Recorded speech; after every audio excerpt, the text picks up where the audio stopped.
Hi, everyone. Dr. B here. Again, thank you for joining me for another episode, the first episode of 2024 of Ask the Dentist. Small bite today. We're going to talk about one ingredient in toothpaste. It's also in your hand soap. It's also in your body wash. It's in your shampoos, conditioner. It's in your house cleaners. And it is also in a lot of other commercial products, mostly used for cleaning and mixing immiscible liquids. And I'm referring to emulsions. You can mix things with surfactants, dry chemicals, and that's not an emulsion. But I don't want to get too technical. But these surfactants and emulsifiers are in your toothpaste, and they are there. Let me back up. Immiscible means two ingredients that won't stay mixed together, and you have to add a surfactant to keep them in solution, which is what happens in your tube of toothpaste. And the question is, and I'm going to answer it, is do you want that emulsifier in there to keep your ingredients, your toothpaste ingredients, nicely mixed so that every time you squeeze that toothpaste, it comes out the same? Is that an ingredient that you have to worry about when it comes to the moment that it is exposed to the oral microbiome? Anyway, these emulsifiers and surfactants, the most common name that you may have heard or abbreviation for it is SLS, sodium lauryl sulfate. It's been there for a long time. It was in our soaps. It is a soap. It breaks down protein and lipid layers, essentially the components of bacteria. And it was first being aggressively sold by the snake oil salesmen. The stuff would come out of the back of their covered wagons, and most of that stuff had some form of detergent or soap in it. And someone one day thought it'd be brilliant to put it into a mouthwash. Back then, there was a lot of decay and a lot of oral disease. And they thought this would be the cure for that. As it turns out, it wasn't. But again, there was no scientific data. They were doing the best they could. So what is an emulsifier? What is a surfactant? It's a wetting agent. It's capable of reducing surface tension of a liquid, and it has a hydrophilic head and a hydrophobic tail. But that hydrophilic head allows it to mix, and because it's a hydrophobic tail, it can pull two immiscible liquids together. In other words, two liquids that will not mix on their own and stay mixed. I know that's a little complicated, but anyway, Google surfactant or emulsifier, or just Google sodium lauryl sulfate. Now, the toothpaste industry loves this stuff. It allows them to mix all sorts of things that they've added to toothpaste, botanicals, essential oils. Some have even added pesticides and other ingredients. We've talked about that before, and water and glycerin. But to get all these things mixed together, they need that surfactant and that emulsifier. And to make it in large batches, so that it doesn't separate in that large vat, they need the emulsifiers and the surfactants because it guarantees that the mix is even and that every tube that's filled on the assembly line is has the same ingredients, the same mixture, the same concentration of ingredients that every other tube has. So again, convenient. It's not that expensive. It was naturally derived, mostly a vegetable glycerin source. There are synthetic versions, petroleum versions. There are food grade versions of this, but none of them really, it's not toxic per se, but it really doesn't address something that now we know about recently, and that is the oral microbiome. What does it do to bacteria in the mouth? Is it aggressive? Does it break down those bacteria? And as I alluded to earlier, it does. A surfactant, an emulsifier, will break down a lipid layer, which is the outside cell wall of any cell, and or both proteins, which are inside cells, also in the cell wall. And is that something we want in our toothpaste? It does have a bactericidal activity. It is low on the scale, but it does kill bacteria. Um, it also dries out lipid layers like the oral mucosa. That's the lining of the mouth, the cheeks, the floor of the mouth, the palate, even into the oral pharynx, back of the throat. These are all lipid layers. They're very thin membranes, but they can be dried out. They can be, uh, the word is not burned, but they can be thinned out to the point where they ulcerate. In other words, the layer gets so thin that you get a sore, you get a canker sore, for example, cold sore, actually a canker sore. Cold sore is typically viral in etiology. So no, we don't want that. And if you want an oral microbiome friendly toothpaste, you do not want something that is taking down bacteria. This stuff, surfactants and emulsifiers, actually are used in pesticides, uh, kind of pesticides that you can use at home that are relatively safe. But that tells you how much of a active mechanism they have at killing viruses, bacteria, and even insects, for that matter. Again, something we don't want in our mouth. Do we want soap in our mouth? No. This is not the place to be using detergents and breaking down the outside of cells. We want to nourish and feed and allow the oral microbiome to do its job. So let me go over a few things here.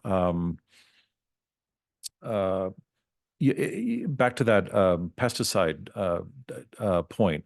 It is considered to be sodium lauryl sulfate or other similar surfactants is considered to be a minimum risk pesticide. Okay, so you're spraying it on your plant. It's minimum risk. Maybe if you inhale it or if it touches your skin. Imagine spraying it in your mouth. And again, a lot of toothpaste companies want that. Before the information noted by the discovery of the oral microbiome, this is something that toothpaste companies were actively doing. They were trying to gently, quote unquote, gently take down bugs in the mouth. They were trying to disinfect the mouth. They were also using alcohol. They were using stronger pesticides. They were using propylene glycol, so many different ingredients. Again, this is all on our website. We have blog posts discussing what are all these ingredients and why they should not be there. So minimum risk pesticide. Oh my God. Anyway, so again, surfactants, emulsifiers, they break apart lipid layers, cell walls, and protein. They have antimicrobial activity and energy. They actually work better with other ingredients, but there's a synergy between the two, but alone, they are inherently antibacterial. Bactericidal is the term. They actually will slowly reduce the population of any bacterium.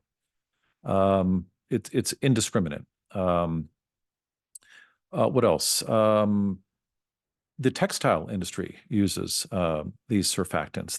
They clean their fabrics before dyeing, so they have to make sure that before they apply a dye or a color to their textile, to the cloth, it has to be completely free of any fats, lipids, any oils. Otherwise, the dye will not be fast. It will look uneven. Again, pretty powerful stuff. Again, I mentioned household cleaners. There are a lot of very strong household cleaners. There are some biodegradable, safer, better for the planet household cleaners, and all of these have some form of surfactant. By the way, if you're going to use soap, which I don't like having surfactants in my soap, use Dr. Bronner's soap. That is an emollient. And I've talked about that before. I'm not going to go into that. But if you see that something is the mechanism of action is using emollients, that is much better and it works. But a surfactant, an emulsifier, it's too strong, it's too harsh, even for your skin, especially for the skin inside your mouth. What else can I mention? You know what? Try this. I did a video on, and it's on YouTube. I will try and find the link for it. It was a long time ago, maybe 8, 9 years ago. I one day thought it would be interesting to wash my hands with Crest and Colgate and a few of the big brands.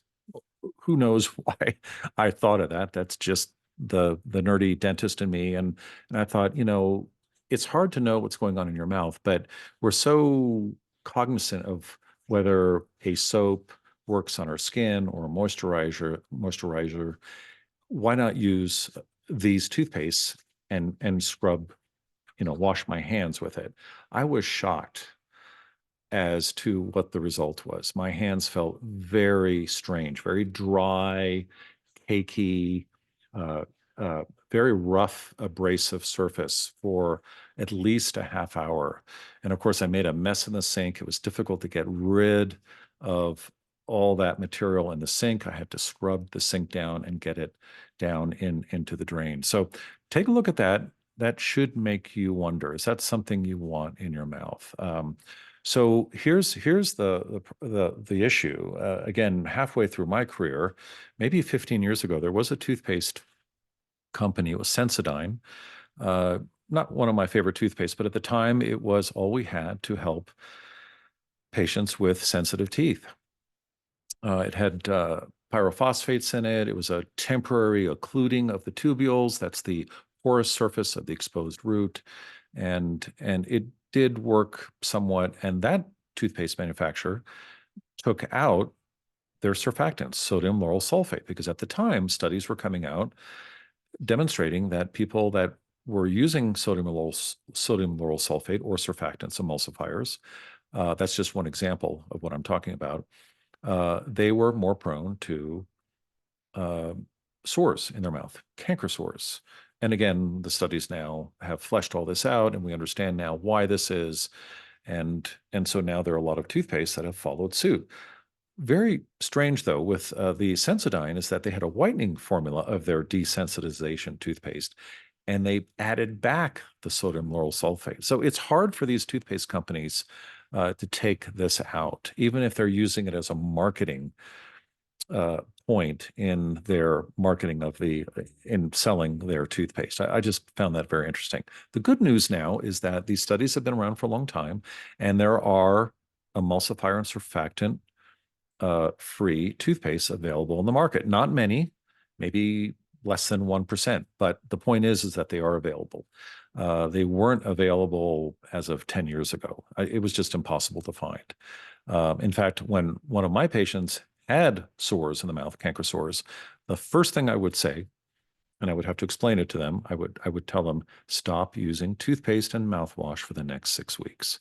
Dry brush, use water, use salt water, um, um, use baking soda, but dry brushing was fine. Floss a lot, and you'll see that those sores will go away.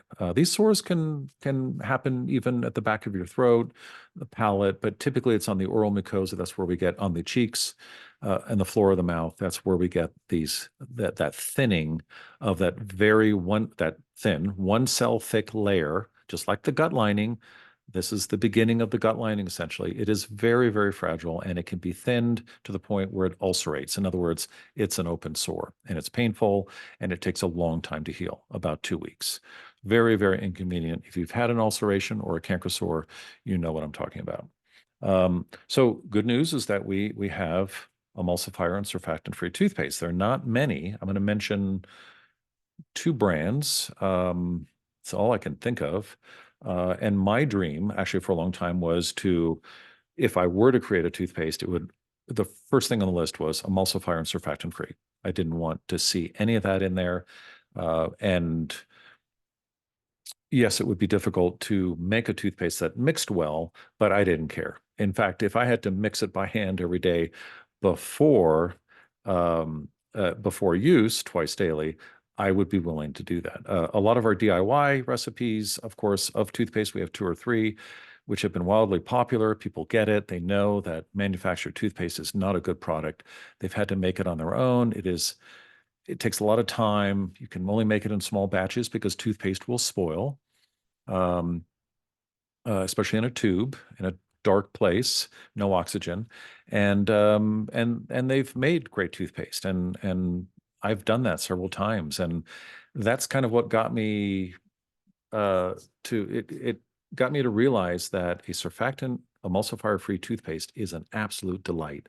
The feel in the mouth, the after you spit it out, how quickly your mouth returns back to normal, how slippery and moist it feels. There's no drying action. It's a wonderful feel. And most people that try a surfactant emulsifier-free toothpaste, they get it right away. Again, it's like washing your hands with a regular toothpaste. Try washing your hands with a DIY toothpaste or an emulsifier surfactant-free toothpaste. You will notice the difference. Do it back to back. You'll see the difference. One is like a hand moisturizer. The other one is just a very strong caustic soap that dries out your skin. Um, so yeah, soap, detergents. One other point I want to leave you with is that a lot of toothpaste manufacturers have gotten wind of this. The customer obviously is driving a lot of these sales, thank goodness. And that's why I'm here to guide you so that you can redirect the industry by buying the right toothpaste and the right products. They are adding derivatives of sodium lauryl sulfate. Again, sodium lauryl sulfate was the SLS, was the first most common surfactant in toothpaste, and that was the ingredient that was being studied 10, 15 years ago, and it was decided then and demonstrated that that was not good for the mouth. And again, there was no mention of the oral microbiome back then because we really didn't know about it. And it does have an effect in the oral microbiome. It is bactericidal. So if you want to leave your oral microbiome alone and let it do what it's supposed to do by feeding it properly and nourishing it, you do not want to introduce a surfactant or SLS into the mouth. But back to what I was saying, there are derivatives now. Companies are coming up, they're renaming, much like BPA. When BPA was discovered to be bad, they come up with these BPA replacements, derivatives, whatever you want to call it. And it's a new long name that nobody can even pronounce. And they have the same endocrine disruption effect that BPA does, but at least it's off the list, and no one is labeling them as labeling that ingredient, that product as being having dangerous ingredients in it, at least for the time being. And then they move to another one. So the toothpaste industry has done that. And I'm going to include in the show notes a long list of these derivatives.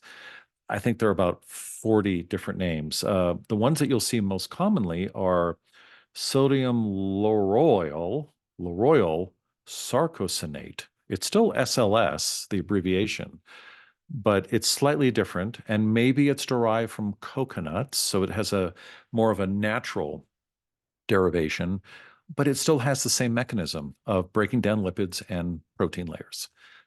So I don't care if it's from a natural source or if it's from a synthetic source, it still has the same mechanism, and that is not good for your oral microbiome.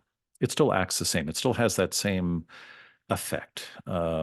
Whether it's safer or not in terms of where it's made from, irrelevant.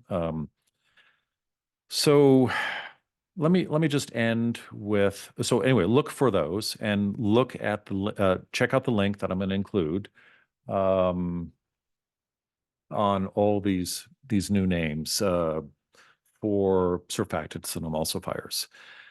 One of the best things you can do for oral health is to find a toothpaste and use a toothpaste that is emulsifier and surfactant free. I mentioned earlier that I was going to name two brands. One is Primal Organics, and one is the toothpaste that my business partner and I, Dr. Stacy and I, and my daughter Catherine came out with recently, and that is Fig. So those are the only two brands that I know of. I checked out all the competitors. We've tested all the competitors, and sometimes we had to dig deep, like what is that ingredient? And then we discovered via PubMed or whatever, through investigation and more study and asking carriologists and organic chemists, what is that ingredient and what is its purpose? And when we hear it is a surfactant or emulsifier, we understand why it's there. So what does that mean for toothpaste that does not have a surfactant or emulsifier in it? A, it's better for you. It's kinder to the oral microbiome. It is safer for your children. It's going to predispose you less to canker sores. It's going to taste better. It's going to have a better after use feel. When you spit it out, I wouldn't rinse out. I would spit it out, let the active ingredients in that toothpaste work well for you. Uh, that lingering effect of whatever the remineralization agent is. Hopefully, it's not fluoride. It should be hydroxyapatite. It's going to feel great. It's like using a moisturizer in your mouth, and you've left your oral microbiome alone. And again, it's your oral microbiome that determines whether you have good oral health or poor oral health. And you do not want it to be dysbiotic. You do not want it to be always challenged by alcohol, pesticides, soaps, detergents, emulsifiers, surfactants, all these things that are in our oral care products and have been for a long time. So the industry is changing. It's changing mostly because you are learning that this is something you don't want and that you are spending money elsewhere. But it's the change, the information that I'm sharing with you and that other professionals now are reading in the dental profession is the knowledge and the discovery of the oral microbiome. Again, it's much like the gut microbiome. There are a lot of things that you can swallow, some oral care products that you can swallow that will affect the gut microbiome, like surfactants and emulsifiers. But there are a lot of things that you ingest that will have this effect on the gut microbiome as well. So there are a lot of food ingredients that I would classify, and we won't talk about that in this episode, but that kind of have the same effect. So again, most of you know this.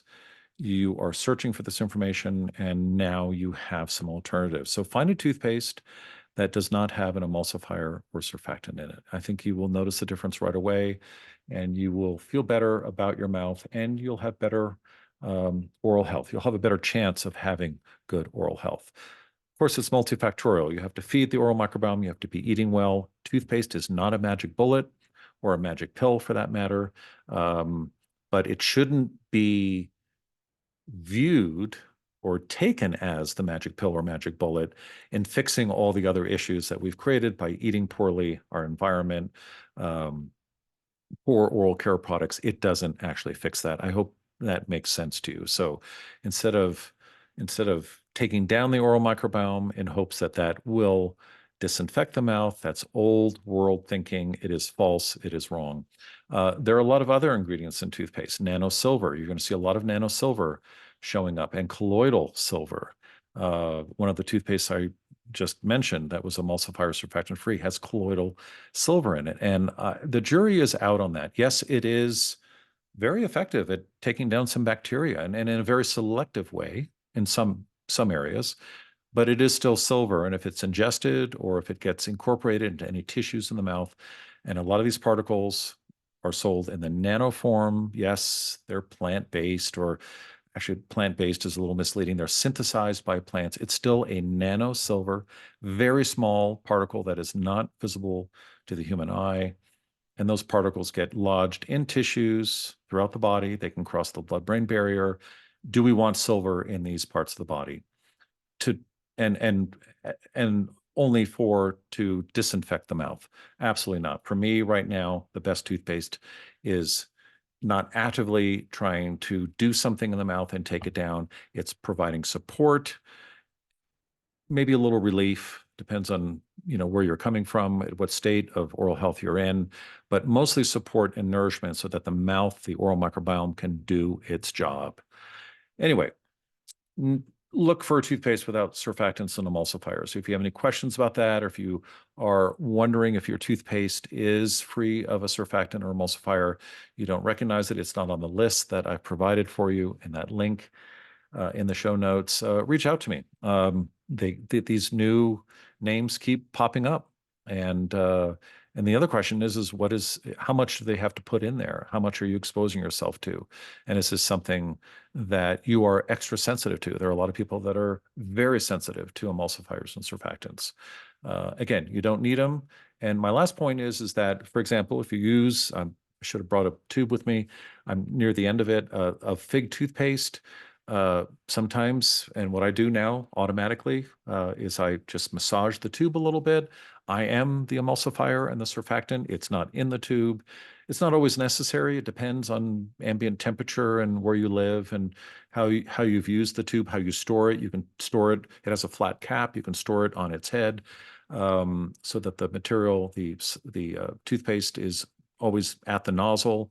And sometimes at the very end, I'll take my toothbrush handle and I will kind of rub the end of the tube and get it all to the front of the tube. Is that something that you aren't interested in doing? I'm sorry. You will have to use a conventional toothpaste and you will have to suffer the consequences of exposing your oral microbiome to emulsifiers and surfactants. I hope I have made my point. And again, if you have any questions, if you're not sure whether you have a surfactant or emulsifier in your toothpaste, let me know. I'll try and answer that question for you. The new ones keep popping up. And if you want to really make sure, wash your hands with your toothpaste. You'll feel it. You'll notice it on your skin. It's a little more difficult to notice in the mouth. Again, thanks for listening. If you're looking for a functional dentist that thinks like I do and would agree with you and maybe isn't giving you free samples of Crest when you go to the dentist, to the dental office, or is pushing fluoride on you in the varnishes that they give to your kids twice yearly. We just did an episode on that late last year.